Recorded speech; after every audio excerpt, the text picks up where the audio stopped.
Et salut, c'est Pierre Dipérin, j'espère que vous allez bien. Alors aujourd'hui, petite nouvelle de chaque voiture rapide en revenant de vacances. Donc pour commencer, celle avec qui je suis parti, la 405, qui a super bien roulé, il n'y a rien à dire, il y a rien à signaler. Le seul truc qu'elle n'a pas aimé, c'est la grosse flotte qu'elle s'est prise sur l'autoroute, qui a fini par enlever la peinture, enfin du pare-choc, mais enfin, bon, disons que ça fait disons que ça faisait encore plus moche qu'avant, donc bon, moi je l'ai envoyé au Karcher, j'ai enlevé tout ce qui reste parce que ça faisait vraiment trop moche.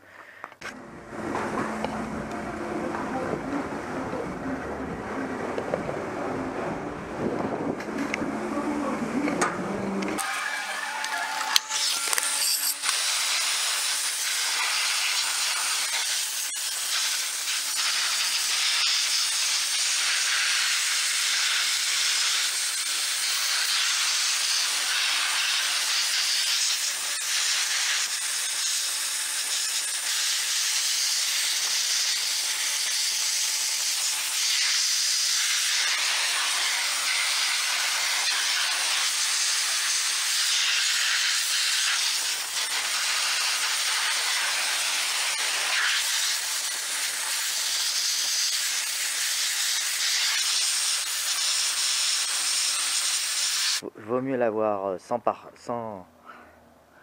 peinture que rien du tout. Il y a juste 2-3 endroits où la peinture a quand même résisté au Karcher, mais enfin voilà, mais bon, un de ces quatre, quand j'aurai un peu d'argent de ce côté, je referai repeindre par un professionnel. À la base, c'était Marcel qui devait le faire, mais comme il m'a fait poireauter, qu'il a même mis 3 plombes à me refaire une coque de rétroviseur. Alors, non, enfin bref, Marcel est trop perfectionniste là-dessus, j'ai préféré laisser... J'ai préféré du coup le faire moi-même. Alors le seul souci c'est que j'ai pas assez poncé, ou alors j'ai peut-être pas assez machiné, dégraissé, je sais pas, mais enfin bon. Bref, la carrosserie, preuve que la carrosserie c'est pas du tout mon truc.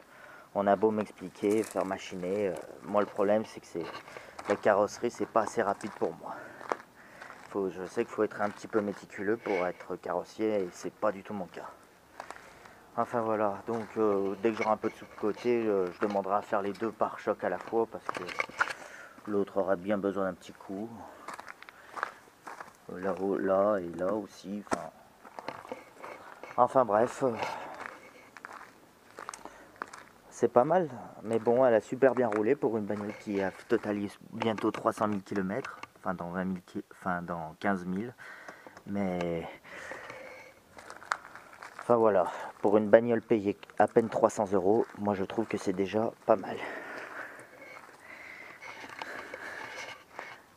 Ah, je vous avais dit que je ferais des jaloux si je vous annonçais son prix. Ah si, j'oubliais, j'ai les amortisseurs arrière. Enfin, je m'en suis aperçu bien avant, mais j'avais complètement zappé, vu que je la prends pas très souvent et qu'elle le montrait pas souvent. Mais sur les autoroutes à 130 à l'heure, elle l'a bien montré, il y a les amortisseurs arrière à remplacer parce que... Je sais pas si ça va se voir là, mais... Ouais, enfin, la voiture rebondit un peu et je peux vous garantir que sur l'autoroute à 130 km/h, ça se ressent un peu. C'est, ça dérange pas la tenue de route, visiblement, mais bon, ça perturbe un peu. Mais bon, ça secoue un peu. Pour un simple petit nid de poule à 130 km/h, l'arrière-train se dandine sans perdre sa tenue de route, mais bon, si ce n'est que ça encore, c'est pas rien. Ah oui, et au cas où ça se verrait pas, je lui ai mis, vous savez ce qu'ils mettent maintenant sur les voitures modernes, ces petits cachets-écrous chrome là, en forme d'écrou plus gros quoi. J'en ai eu un lot. Enfin, à la base, je voulais en changer ceux de la 2 chevaux parce qu'ils en pouvaient plus. Enfin, ceux que je mettais à la 2 chevaux. Et comme j'en ai reçu plein, j'en ai essayé un peu sur à peu près toutes mes bagnoles qui ont l'écrou visible. Et sur la 405, je trouve que ça lui va bien quand même. Dites-moi ce que vous en pensez. Rien à dire pour la 309, si ce n'est que elle s'est pris 2-3 bosses en plus dû au grêlon qu'on a eu ces derniers temps. Et puis ça avait aussi caché le cachet essuie-glace, mais Marcel m'en a dépanné un sur une des 309 qu'il est en train de refaire. Enfin voilà. Mais sinon, à part ça, elle a bien résisté à la grêle. Enfin bref. Et elle va bientôt du coup resservir de véhicule de boulot. Car j'ai enfin une nouvelle mission d'intérimaire. Enfin, qui cette fois est un tout petit peu plus loin, donc je pense que ça la... qu'elle profitera de l'occasion pour reprendre du service correctement. Enfin voilà. Et puis j'aurai peut-être les pneus avant à changer. Ouais, encore un tout petit peu, mais ouais. Parce que sur route mouillée, ça commence à être un petit peu limite. Mais voilà.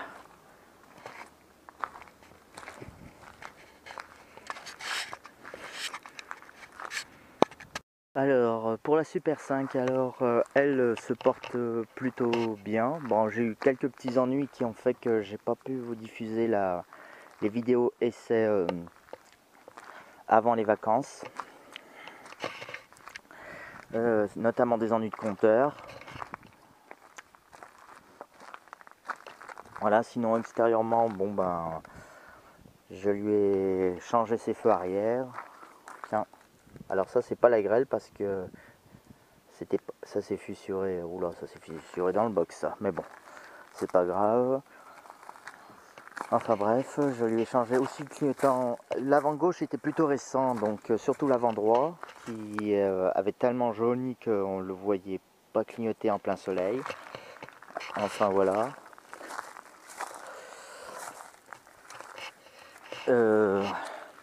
Ah bah non, attendez, excusez-moi parce que j'oublie qu'on est sur YouTube. Donc pour ceux qui me suivent pas sur Instagram, il faut que je fasse aussi, que je pense aussi tout ce que j'ai pas dit sur YouTube.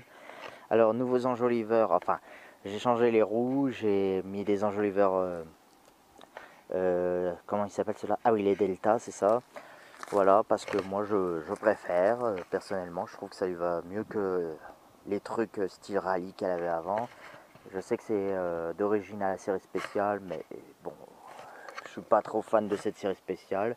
Une énergie, j'aurais fait exception peut-être, mais sur celle-là, non. Voilà, bon, alors comme j'ai dit que comme je vous l'ai dit, j'ai fait des entorses, j'ai mis le logo Renault à la place du logo coup de cœur. Et un truc en plus, c'est que quand j'ai été visiter une casse pour à la base chercher une casquette de compteur, j'ai trouvé ces appuis-têtes qui font plus esprit Super 5 que ce qu'il y avait avant. Enfin ouais, cette forme-là. Alors je sais que c'est pareil sur les premiers trafics et les Clio 1, bas de gamme.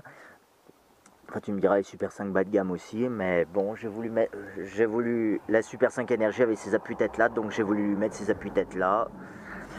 Enfin voilà, comme j'ai dit, j'ai envie qu'elle me rappelle le plus possible la Super 5 de mon frère, alors bon, voilà, c'est juste des petits détails comme ça.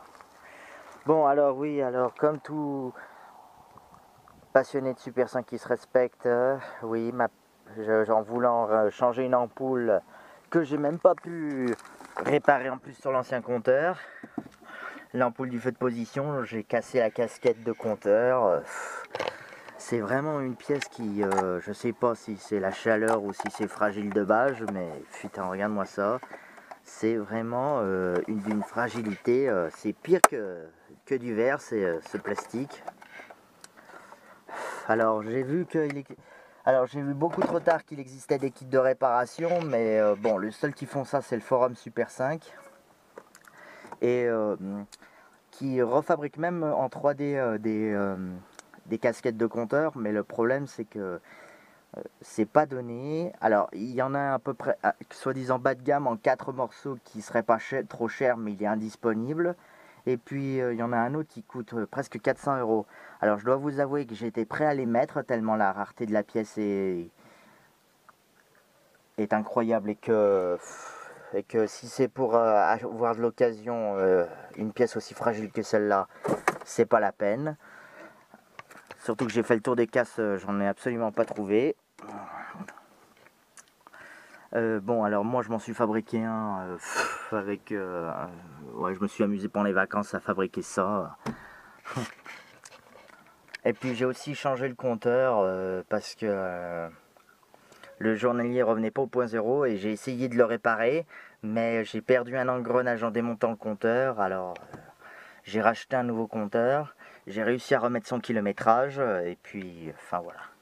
Maintenant ça va mieux et puis du coup j'ai même avec ce compteur là j'ai même réussi à refaire fonctionner l'ampoule de feu de position. Parce que en fait, je sais pas pourquoi, en fait, mon frère, je suis sûr que l'ampoule de feu de position s'allumait, mais sur l'ancien compteur, c'était pas possible. Le circuit imprimé, il y avait bien d'emplacement pour le circuit imprimé, mais il était absolument pas raccordé. Donc, je comprends pas pourquoi. Alors sur celui-là, alors sur l'ancien, c'est un Veglia, celui-là, c'est un Jagger. Alors oui, il y a les Veglia, il y a les Jagger, mais c'est les mêmes compteurs, quoi. Et sur le Jagger, le circuit imprimé avait bien la possibilité de l'allumer, sauf que le trou n'était pas pré-percé. Il y avait un pré-moulage, mais il n'y avait pas de pré-perçage. Donc j'ai fini de le percer, j'ai rajouté l'ampoule, c'était facile. Donc maintenant j'ai bien l'ampoule des feux de position qui s'allume. Voilà. Bon, il y a juste une différence par rapport à l'autre, c'est que là j'ai les chiffres en litres du réservoir, alors qu'avant j'avais soit 1, 1,5 et 0, je crois. Enfin, je crois que c'était ça.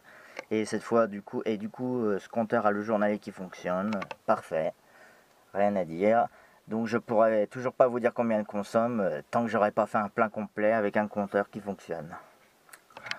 Donc ça sera pour plus tard. Oui, et je disais que j'avais fabriqué une casquette à la vite fait avec ça. C'est en attendant parce que le soleil qui se reflète dans le compteur qui est en plus incurvé, je vous dis que c'est très désagréable. Et puis la nuit aussi, tu as la lumière du compteur qui se reflète dans le pare-brise, donc ça aussi c'est un petit peu désagréable. Enfin voilà, donc je sais pas quoi faire avec cette casquette de compteur. Pour l'instant, je me contente de ça. Ça va bien avec l'état général de la voiture, mais c'est vraiment du bricolo du dimanche. Et encore, j'aurais pu faire mieux quand même. Mais bon, après, j'avais pas la voiture sous la main quand j'ai fait ça, donc j'avais pas non plus la casquette originale pour prendre des cotes, mais enfin voilà. Enfin bon, c'est pas grave. Soit j'essaierai de leur faire mieux que ça, un de ces quatre, ou alors si je retrouve une autre casquette. Après, si vous connaissez d'autres sites qui fabriquent ça en 3D, je serais intéressé parce que moi je connais que le forum Super 5. Mais déjà il y a ça et puis j'étais prête à payer, je vous avoue, une casquette de compteur 400 balles, leur compteur casquette de compteur haut de gamme. Mais quand j'ai vu les conditions de paiement, en fait, il fallait absolument faire un virement bancaire et du coup, tu n'avais pas de garantie. Donc j'ai préféré renoncer parce que ça ferait cher 400 € pour un truc qui n'est pas garanti. Parce que c'est apparemment apparemment le forum machine depuis la Suisse, donc bon, j'ai préféré y renoncer. Enfin voilà, mais sinon voilà, bientôt je vais pouvoir vous faire les essais. J'essaye de vous faire ça dans la semaine et vous faire aussi des plans d'extérieur avec la 360, ce sera pas mal. Voilà. J'ai oublié de dire, j'ai aussi changé la radio, j'ai mis la même que d'habitude, qui fonctionne nickel. Pour l'instant, je l'ai fait fonctionner que l'arrière parce que j'essaye de m'y habituer, parce que j'ai finalement un assez bon son avec les haut-parleurs à l'avant, en plus des arrières, mais... Oui, parce qu'en plus, j'ai retrouvé les trucs à l'arrière, ça aussi, j'ai oublié de le dire. Oi, oi, oi. Mais bon, celui-là, je croyais qu'il marchait plus parce que je voyais des fils à l'air, mais en fait, c'est parce qu'il y a en plus les tout petits haut-parleurs, je sais plus comment ils s'appellent, des tuners, des machins, enfin je sais plus leur nom. Et c'est en fait ça qui manque à ces haut-parleurs, mais sinon le haut-parleur fonctionne en fait. Voilà, j'ai réussi à réparer aussi ça. En fait l'aiguille était juste coincée dans le truc. Donc après ça, comme c'est pas d'origine, je machine pas. J'ai viré le contour, j'ai remis un cendrier. Bon, j'ai vu qu'il y avait un cendrier complet pas cher avec l'allume-cigare avec, donc j'ai racheté ça et du coup j'ai rebranché et ça fonctionne. C'est juste dommage, ça fonctionne uniquement avec l'après-contact et non pas avec pas avec les accessoires comme la Renault 11. Et apparemment c'est sur le faisceau d'origine, c'est comme ça. Voilà.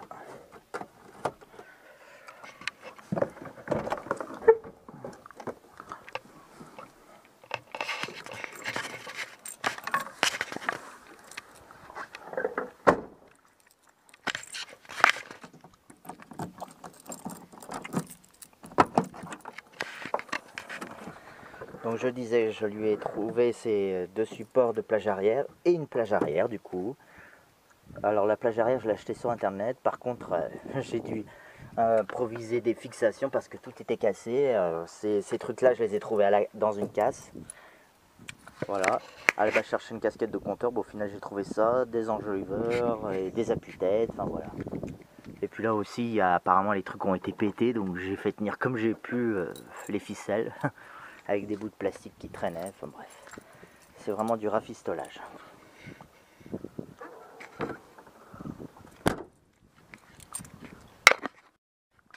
Ah, j'ai oublié pour le désembuage, alors j'ai trouvé le problème, c'est que l'isolant à droite était complètement endommagé. Et le plus arrivait de ce côté. Alors ce que j'ai fait, c'est que j'ai inversé les bornes plus et moins, parce que ce côté, l'isolant était encore bon, donc j'ai mis le plus de ce côté et la masse de ce côté.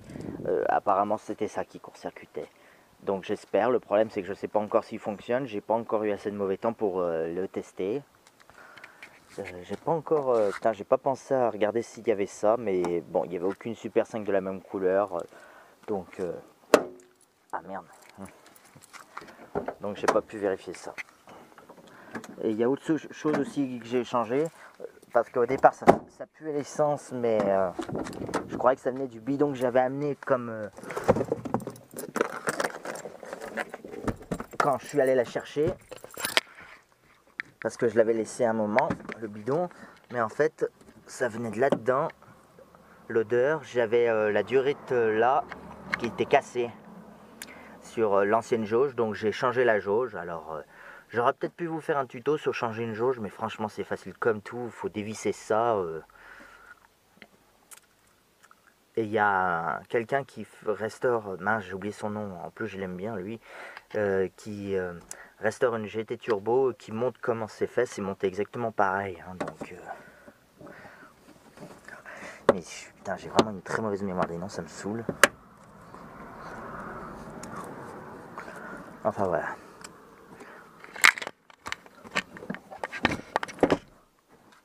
Voilà, ah, et aussi j'ai remonté les tapis de sol. Parce que la fuite ne s'est pas remanifestée au radiateur de chauffage, donc je sais pas quand elle se manifestera, mais bon, avec moi elle se manifeste pas cette fuite.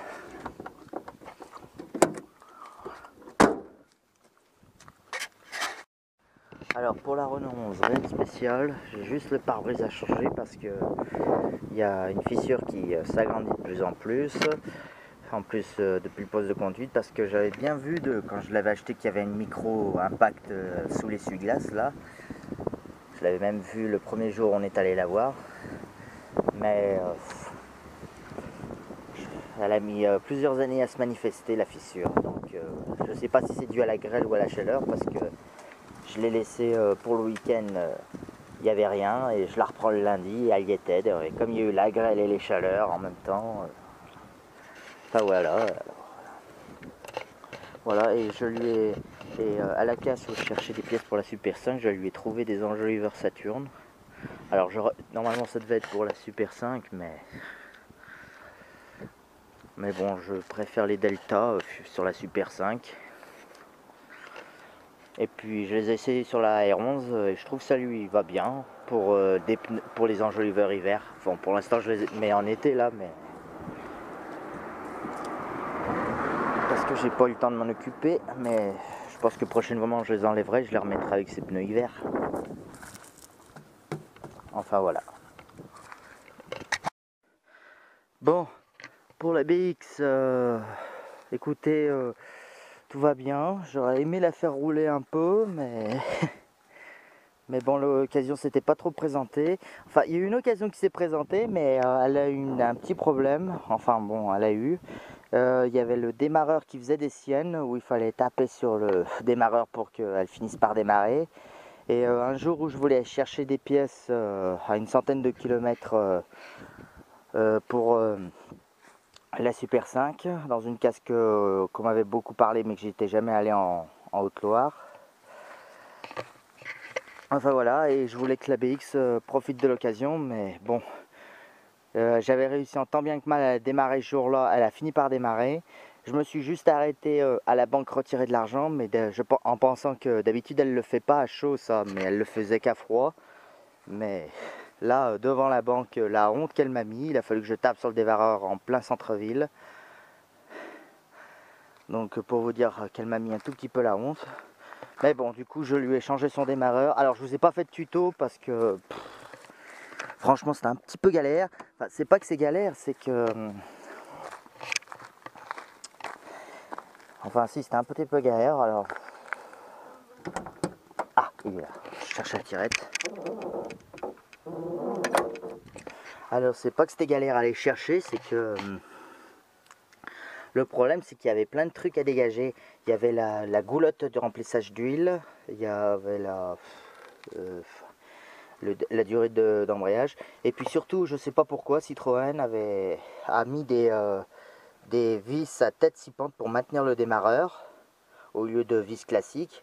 Alors, ils auraient mis des vis classiques, j'aurais pu m'en sortir, mais là, il a fallu que je démonte le petit L.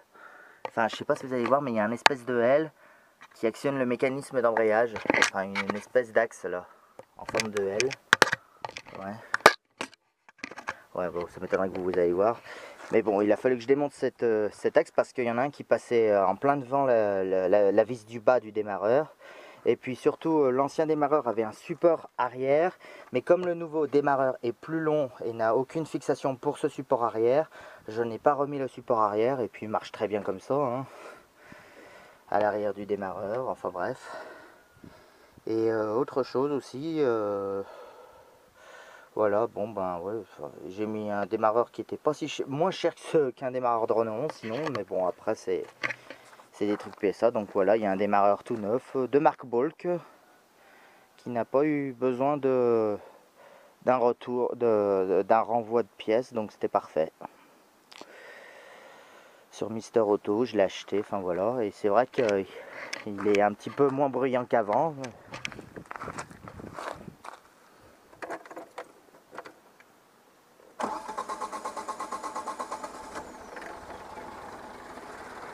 Enfin voilà, c'est pas le même bruit, hein, ça s'entend, mais en même temps, vu comme les structures de démarreur sont pas vraiment identiques, c'est...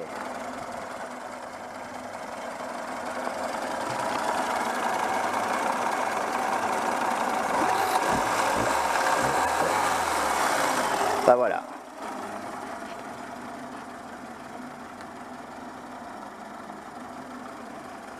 Bon, alors je sais que j'ai dit qu'il fallait que je change la courroie de distribution, mais bon, je l'avais regardée, elle est plutôt en bon état. Mais surtout, il y avait un truc que je voulais faire.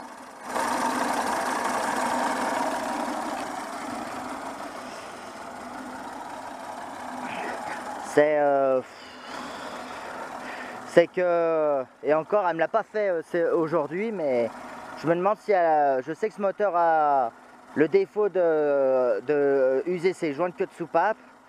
Alors je me demande si en même temps j'en profiterai pas pour déculasser la culasse, juste pour changer ça. Enfin, faut que j'y réfléchisse, que je fasse plusieurs tests pour être sûr que les joints de queue de soupape ne sont pas défectueux.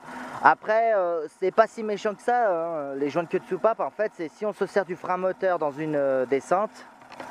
Attends, je vais couper le moteur parce que je sais que ma caméra a un micro de merde.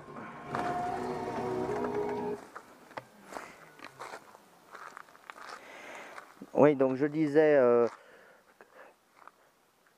normalement les joints de queue de soupape, je rappelle pour ceux qui rejoignent la chaîne, c'est si on se sert d'une voiture, si on se sert du frein moteur excessivement enfin excessivement, en faisant bien monter le moteur dans les tours, dans une bonne descente quoi, et que quand vous devez accélérer à la fin de la côte, qu'une épaisse fumée bleue sort de l'échappement à ce moment-là, c'est que vous avez de l'huile qui rentre par dépression à travers les joints de queue de soupape.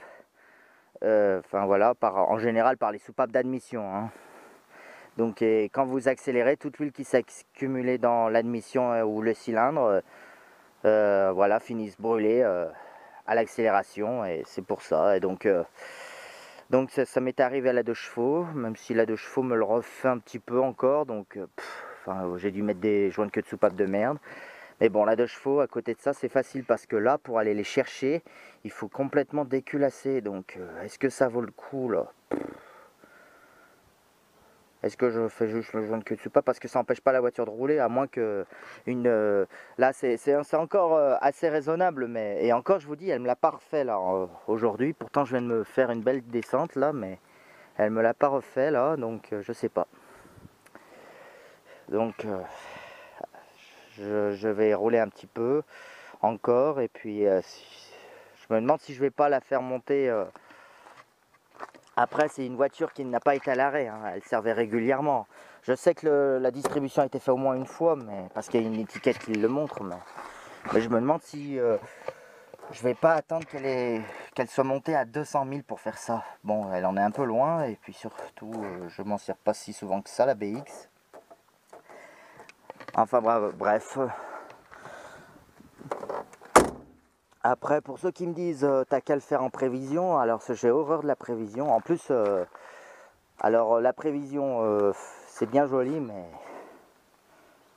bon, moi, il faut se dire aussi que les pièces d'origine sont un peu de meilleure qualité que les pièces qu'ils refont maintenant. Donc, parce que si je fais ça, il va falloir que je change également. Parce que si je déculasse, il va falloir que je change aussi le joint de culasse. Voilà, ça y est, je cherche le mot. Parce que là, oui, là, je suis d'accord, faut faire une fois que tu as déculassé, autant changer le joint de culasse, ça évitera d'y revenir plus tard. Donc, enfin, je sais pas. Donc, je pense que je vais attendre un peu pour la courroie de distribution. Elle serait craquelée, je l'aurais changé tout de suite, mais là, elle est encore en bon état. Donc, vous voyez, il y a une étiquette qui dit qu'elle a été faite au moins une fois, même si les marqueurs et le kilométrage qu'elle avait à ce moment-là ont été effacés par la chaleur, je suppose. Eh oui, il faut le faire au marqueur blanc, pas au marqueur noir, hein. Le marqueur noir, ça supporte pas la chaleur apparemment. Enfin bref. Donc je prends le risque de rouler un peu comme ça. J'évite trop juste de monter le moteur dans les tours à froid. À chaud, la courroie en général s'habitue à la température, donc peut supporter les frictions, donc enfin peut mieux supporter les coups d'accélérateur. Faut juste éviter d'être trop sec, hein, mais enfin voilà, de faire des comme si on faisait un rupteur quoi. Mais bon, je sais pas du tout mon rôle. Même moi, j'ai horreur de faire ça. Enfin bref. Je viens de lui monter des pneus neufs, donc c'est pour ça que je suis là. J'ai cherché un coin tranquille et surtout à l'ombre pour pouvoir changer les 4 roues. Alors je vous ai tourné ça, mais je vous ai tourné comment faire parce que c'est particulier sur une BX. Vous savez, il faut jouer un peu avec la suspension pour faire ça. Et ben je vous ai filmé ça, mais je vous diffuserai ça, je pense, après la vidéo d'essai de la Super 5, parce que je vous ai d'abord promis la Super 5, et puis après le remplacement des roues, je vous ferai une vidéo où je ferai des essais, parce que comme je vous ai fait l'essai de la BX, on était un peu en période neigeux, donc c'était pas vraiment le moment de pousser la BX dans ses capacités maximales. Et surtout qu'elle avait des petits soucis moteurs de carburation. Alors c'est bon, maintenant c'est réglé. Alors j'avais quand même un petit manque de puissance, je croyais que ça venait de l'allumage, mais en fait, alors ça c'est très con, je comprends pas que je l'ai pas vu tout de suite. La petite tige là, qui sert à régler le câble d'accélérateur, elle s'était fait la malle. Alors j'ai dû me dépanner avec l'ancien câble d'accélérateur de la 2 chevaux. Enfin celui à double corps, vu que je suis passé au simple corps à la 2 chevaux, c'est plus un câble, c'est une tringle qui actionne l'accélérateur. Et du coup sur le câble double corps que j'ai gardé, j'avais récupéré la tige de réglage, enfin la goupille de réglage. Et donc en fait c'est juste que le manque de puissance, c'est juste que j'avais beau accélérer à fond, le double corps devait pas s'ouvrir ou pas à fond quoi. Donc voilà. Donc maintenant je trouve qu'elle a retrouvé de la patate. Alors maintenant que j'ai des nouveaux pneus, je vais pouvoir un petit peu la forcer parce que je vous ai dit les pneus faisaient un peu peur avant. Enfin bref, ça je vous dirai dans la vidéo aux essais qui sera, je pense, enfin il y aura sûrement une vidéo d'essai de la Super 5 après celle-là, la vidéo où je vous montre comment changer les pneus et puis sûrement une essai de la BX. Enfin voilà, ça sera pas pour tout de suite quoi. Je sais pas encore comment je vais diffuser tout ça. Mais bon, vous verrez, vous avez il faut vous abonner à ma chaîne pour pas rater ces vidéos. Voilà. Bon bah voilà, pour la vidéo aux nouvelles, au retour de vacances, tout ce que j'ai à dire. Donc si elle vous a plu... Ah non, il y a encore la 2 chevaux. Eh, excusez-moi, il y a encore la 2 chevaux.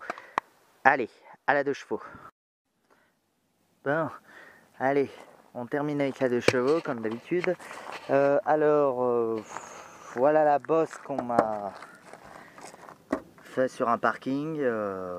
Voilà, une ZX qui recule dans l'aile. Voilà, ça montre à quel point une 2 chevaux c'est vraiment pas solide, mais bon. En même temps, on regarderait derrière en reculant. Ça n'arriverait pas, ça. Mais bon, du coup, à la rendez-vous,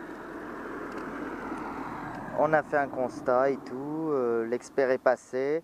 Et à la rendez-vous, du coup, le 5 septembre, à la base, elle y allait que pour l'aile. Alors, il va me... Le carrossier va pas se faire chier, il veut carrément me changer l'aile. Bon, ben, parce que il y a, ça a aussi bousillé un l'arrondi à ce niveau-là. Enfin bref, c'est un cauchemar pour les carrossiers. Alors ils préfèrent changer l'aile et en repeindre une neuve. Et du coup, en même temps, parce que, alors ça c'est vraiment une histoire de fou, il me refera la jupe arrière gratuitement parce que le jour où je sors de l'expert, je rentre chez moi, je me fais rentrer dedans par un boxer. Alors, qui n'a pas fait grand chose, mais j'ai profité de l'occasion pour faire un constat. Mais quand il m'a dit qu'il connaissait le carrossier d'où je sortais, il m'a dit je m'arrangerai direct avec lui. Alors je suis allé le voir pour voir si c'était pas une connerie. Donc effectivement, ce sera le cas. Donc du coup, il me réparera la jupe gratos. En gros, c'est à l'amiable quoi. Il me répare à l'amiable via un collègue au carrossier quoi. Donc c'est parfait. Surtout que ça va beaucoup mieux le pare-choc. Bon, il est un petit peu écrasé, mais bon, il va pas me refaire le pare-choc, il va juste me refaire la jupe. Il faudra que je recommande des plaques d'immatriculation. Surtout que j'ai trouvé un site qui en fait des plus jolis que ça, des à peine moins épais et où on a et qui fait en sorte que comme il y a un chiffre en plus, il soit pas légèrement plus long à droite. Bref, et en plus on a le choix d'avoir le 4 soit sur la partie de droite, soit sur la partie de gauche, enfin le chiffre du milieu quoi. Donc ça sera parfait.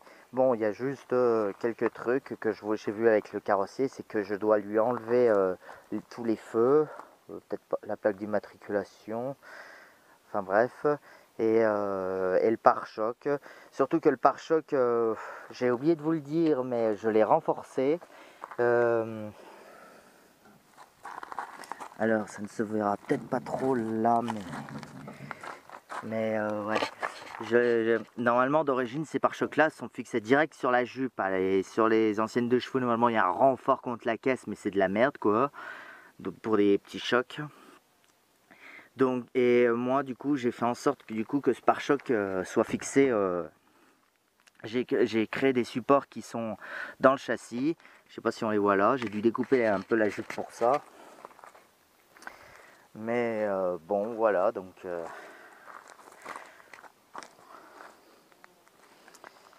Il doit au moins réparer ça, donc je verrai. Ça sera déjà ça. Ça fera que 2 fois qu'il ira au carrossier, mais bon, pour ça, mais bon. Enfin bref. Je vais changer les...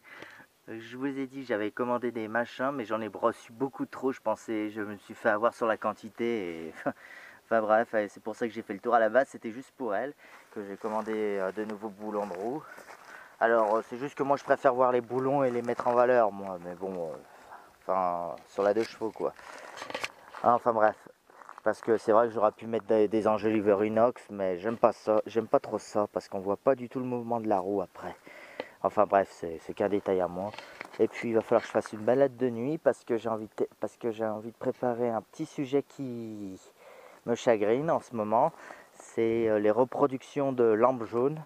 J'ai quelques petites choses à dire là-dessus, un de ces quatre. Et là, je teste les ampoules P45T de couleur jaune vendues par Mécatechnique.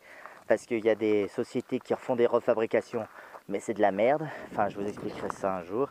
Et il faudrait que je fasse une balade pour ça. Alors, vous avez noté qu'elle a plus son anti-brouillard.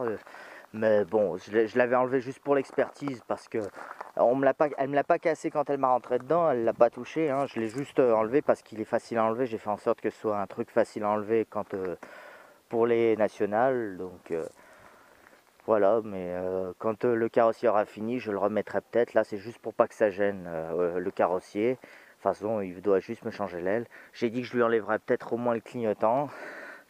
Voilà, parce que bizarrement, le clignotant, elle l'a pas touché. Hein. Elle l'a pas touché, mais c'est pas passé loin. Donc c'est parfait. Enfin bref.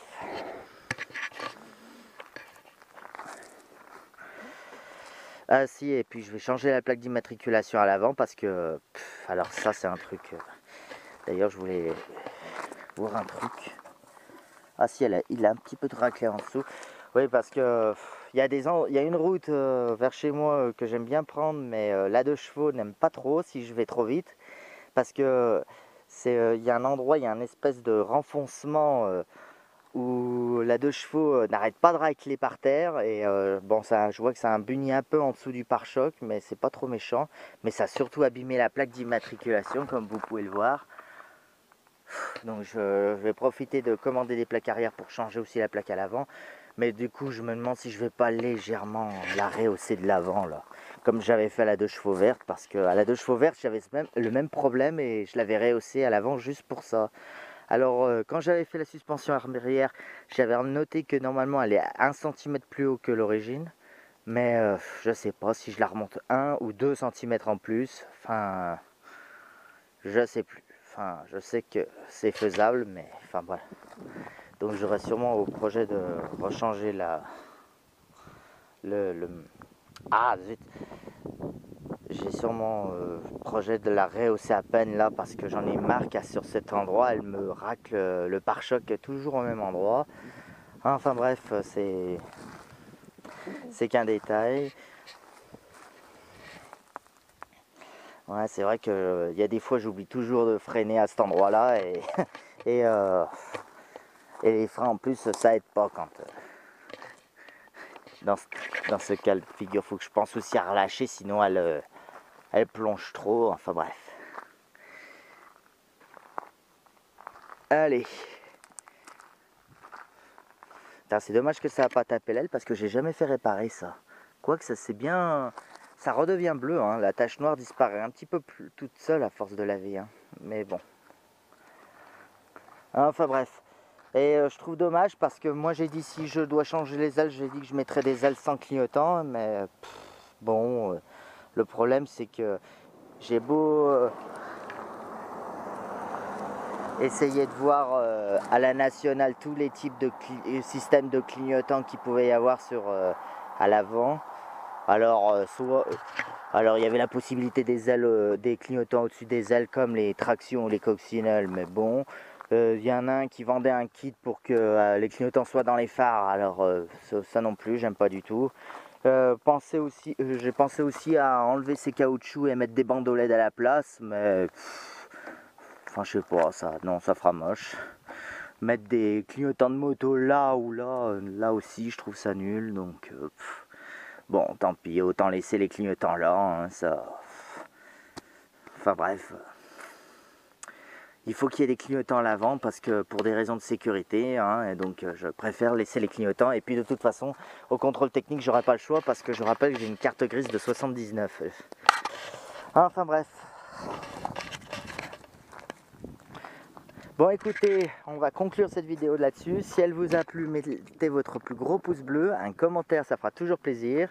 Et je vous dis à bientôt pour de prochaines vidéos. Allez, merci, à plus.